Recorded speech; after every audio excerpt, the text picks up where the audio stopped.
में मिले? व्यक्तिगत स्वार्थ के कारण गए हैं। कैसा व्यक्तिगत स्वार्थ? व्यक्तिगत स्वार्थ से मतलब ये है कि सिंधिया जी को अपनी राजनीतिक जमीन जाती हुई दिखाई दे रही थी, खिसकती हुई दिखाई दी थी, डिप्रेशन के शिकार हो गए थे चुनाव हारने के बाद। उसके बाद उनको ऐसा लगा कि हमारी जो राजशाही है वो धीरे धीरे पूरी समाप्त हो जाएगी, उन्होंने एक रास्ता निकाला। परंतु दिक्कत ये रही कि उन्होंने अपने खुद तो डूबेंगे सनम, अपने साथ अपने विधायकों को भी ले डूबे, और ये परिणाम बताएगा। आपने सर व्यक्तिगत स्वार्थ की बात की, लेकिन भारत की राजनीति ये एक परंपरा है कि जो भी राजनेता होता है, जनप्रतिनिधि होता है, उसकी कोई अपनी व्यक्तिगत जीवन नहीं होता है, उसका जीवन का एक एक क्षण उसकी जनता के लिए समर्पित होता है। तो ये तो जनता से समर्पित बात हो गई ना कि वो जनता के लिए वो बीजेपी में चले गए, उन्होंने कहा भी ऐसा। अगर जनता के लिए जाते तो 35 करोड़ रुपए लेने की बात कहाँ से सामने आ रही है? आप लोग किस आधार पर आरोप लगाते कि उनके विधायकों ने 35 करोड़ रुपए लिए? अन्य विधायकों से जो चर्चाएं की गई थी, जिनको खरीदने की कोशिश की गई थी, वो सारे लोग ये बात को पुष्टि करते हैं। जैसे कि लगभग अन्य विधायकों, जिनका नाम लेना उचित नहीं है, परंतु वो सारे अन्य विधायकों की जिनसे बात की जाती है वो तो बताते हैं ना, ये खरीदार कई जरूरी नहीं कि हर कोई व्यक्ति कोई सामान ही खरीदे, तो सामान खरीदने जाते हैं तो मोल भाव भी तो होता है। सर यहाँ से ज्योतिरादित्य सिंधिया सांसद थे, ग्वालियर चंबल संभाग के वो राजा महाराजा कहे जाते हैं, उनका एक छत्र राज माना जाता है, उनका गढ़ माना जाता है। उनके गढ़ में उनके खिलाफ आप लड़ पाएंगे? देखिए, उनके खिलाफ तो जनता लोकसभा चुनाव में ही बता चुकी है कि वो राजा महाराजा थे या नहीं थे। तो जनता ने तो उनको तभी लड़के बता दिया था कि जनता की ताकत अधिक मजबूत है राजा महाराजाओं की। कमलनाथ जी मुख्यमंत्री थे, 15 महीने रहे। अब जब उपचुनाव में जनसभाएं होती हैं तो शिवराज सिंह कहते हैं कि आप 15 महीने का हिसाब दो। क्यों, क्या हिसाब देंगे आप 15 महीने का? देखिए, आप छोटी सी बात को समझिए कि एक छोटा सा घर होता है, उस घर की व्यवस्था को चलाने के लिए खर्चों को नियंत्रित करके आमदनी को बढ़ाया जाता है, यही किसी की घर की संपन्नता का राज होता है। कमलनाथ जी एक पूरी तरीके से मध्य प्रदेश को संपन्न राज्य बनाना चाहते थे। खर्चों को और व्यर्थ के फिजूल खर्चे को घटाकर एक विकासशील योजनाओं को क्रियान्वित करने की वो कोशिश कर रहे थे।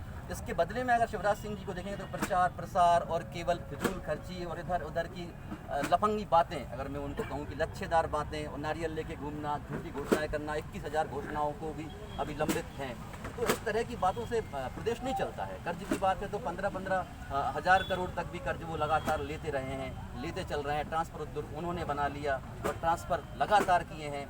तो इस तरह की बातें मतलब चलती नहीं है। उसके मुकाबले में अगर कमलनाथ जी का देखा जाए तो उनका संयमित व्यवहार और एक निश्चित रूप से विकासशील मध्य प्रदेश को ले जाने की जो कार्य योजना थी वो 15 महीने की एक झलक थी। शायद अगर उनको 5 साल दिए होते, अगर ये वोट का खेल नहीं होता, तो निश्चित रूप से मध्य प्रदेश बहुत अच्छी दिशा में।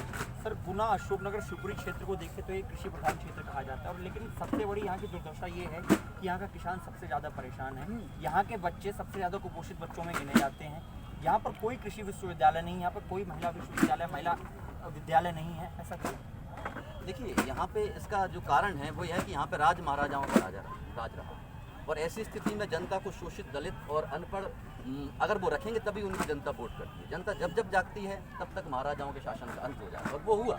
अब जनता जाग चुकी है। निश्चित रूप से कमलनाथ जी एक व्यावसायिक दृष्टिकोण भी रखते थे, किसान के साथ उनकी एक सकारात्मक व्यवहार भी था, और वो इस क्षेत्र के लिए काम करने चाह रहे थे। परंतु श्रीमान जो सिंधिया, जो उनका श्रीमान शब्द एक ऐसे ही कह दिया जाता है, उन्होंने इस क्षेत्र पर ध्यान नहीं दिया। वो चाहते नहीं है कि यहाँ की जनता कभी विकास करे। अरे 1-2 फैक्ट्री डर जाती तो कितनी जनता लग जाती। देखिए, वो उद्योग मंत्री सामने भी कह रहे हैं, वो उद्योग मंत्री रहे, उद्योग मंत्री रहकर भी वो चाह सकते थे, परंतु वो ऐसा नहीं करेंगे। ऐसा करेंगे ना तो उनका वोट का जो गणित है वो गड़बड़ा जाएगा, जनता जागरूक हुई हार जाएगी। कांग्रेस कितनी सीटें जीतेगी?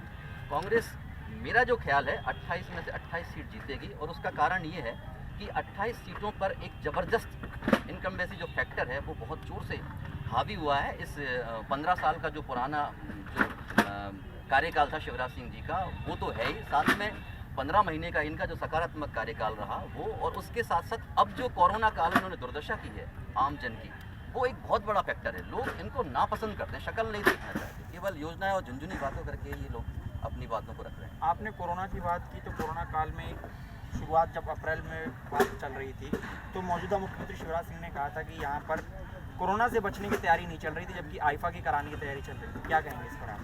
देखिए, जहाँ तक आईफा का सवाल है, आईफा का भी अपना एक अलग महत्व होता है। ऐसा नहीं है कि आईफा कोई ऐसी डांस प्रतियोगिता होती हो, आईफा का भी अपना एक वजूद होता है। उसके बारे में ज़्यादा नहीं कहना चाहता, पर कभी कभी मुझे ऐसा लगता है कि जब सांप होता है तब लोग उसको रस्सी समझते हैं, और जब रस्सी होती है तो सांप समझते हैं।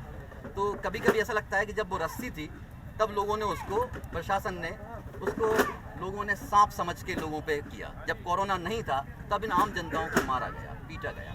और आज स्थिति ये है कि जब कोरोना जगह जगह फैल रहा है तो उसके लिए प्रशासन ने कुछ नहीं किया। और यहाँ तक कि अगर मैं कहूँ तो कोरोना से बड़ा कोई घोटाला ही नहीं हुआ। और कोरोना काल में जो घोटाला हुआ है वो केवल महामारी कानून का एक जबरदस्ती उसका दबाव बनाकर लोगों को दबाया जा रहा है। इसका बहुत बड़ा घोटाला निकलेगा जब कोरोना किस काल तरह के घोटाले की आप इशारा करते हैं? मेरा इशारा उस तरीके से है कि जहाँ पे कोरोना काल में खासकर विशेष रूप से अभी उस बारे में बहुत ज़्यादा कहना ठीक नहीं होगा, परंतु मुझे ऐसा लगता है कि जो अव्यवस्थाएं सरकारी अस्पताल वगैरह में हैं और सरकारी अस्पताल वगैरह में जहाँ जिस तरीके से क्वारंटाइन करने के बाद उनके खर्चे की जो बातचीत होती है, कितना खर्च होता है और उसमें कितना आय व्यय का हिसाब लेखा जोखा किया जाता है, इस तरह के कई हज़ारों रुपये का खर्चा होता है और कुछ सैकड़ों रुपये में ही उसकी तीसरी कर दी जाती है। मुझे लगता है कि इस तरह का अगर हिसाब निकालेंगे तो कोरोना के रूप में भारतीय जनता पार्टी ने एक बड़ा घोटाला निश्चित रूप से सामने